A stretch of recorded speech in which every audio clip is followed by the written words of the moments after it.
20 টাকা খরচ করে চট্টগ্রাম কাজীর দেউরিতে সুন্দর একটি বিকেল উপভোগ করে আসুন। জিয়া স্মৃতি জাদুঘর চট্টগ্রাম শহরে অবস্থিত একটি জাদুঘর। বাংলাদেশের প্রাক্তন রাষ্ট্রপতি জিয়াউর রহমানের স্মৃতি রক্ষার্থে বর্তমানে এটি ব্যবহৃত হচ্ছে। 1913 সালে তৎকালীন ব্রিটিশ সরকার এই ভবনটি নির্মাণ করে।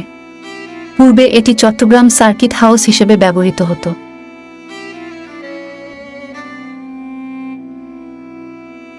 বাংলাদেশের তৎকালীন রাষ্ট্রপতি জিয়াউর রহমান 1981 সালের মে মাসে চট্টগ্রাম সফরকালে চট্টগ্রাম সার্কিট হাউসের 4 নং কক্ষে ওঠেন। 30 মে একটি সামরিক অভ্যুত্থানে তিনি নিহত হন। সে বছরের 3 জুন সার্কিট হাউসকে একটি জাদুঘরে রূপান্তরের জন্য সরকারি প্রস্তাব গৃহীত হয় এবং 1993 সালের 6 সেপ্টেম্বর এর উদ্বোধন করা হয়।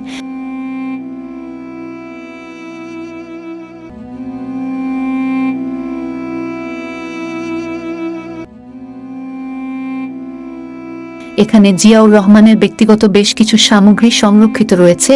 এটি মূলত রাষ্ট্রপতি বীরোত্তম জিয়াউর রহমান স্মৃতি জাদুঘর। এখানে ইতিহাসের অন্যতম একটি হত্যাকাণ্ডের কিছু নমুনা আছে। এই স্মৃতি জাদুঘরটি বাংলাদেশ জাতীয় জাদুঘর কর্তৃক পরিচালিত। 2006-তে নির্মিত ভবনটির পিছনভাগে একটি নতুন প্রশাসনিক ভবন নির্মাণ করা হয়েছে। এ ভবনে একটি সেমিনার হল ও লাইব্রেরি স্থাপন করা হয়েছে। তবে এই ভবনটিতে সর্বসাধারণের প্রবেশে নিষেধ।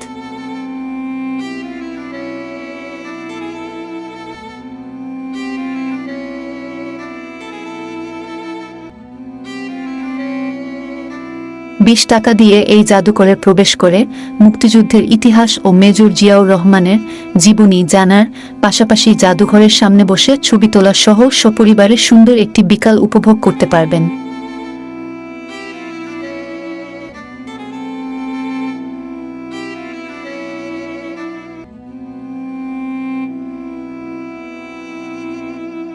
জাদুঘরের অবস্থান এম.এ. আজিজ স্টেডিয়াম ও রেডিসন ব্লুর পূর্ব পাশে, এস.এস. খালেদ রোড, কাজীর দেউরি, চট্টগ্রাম।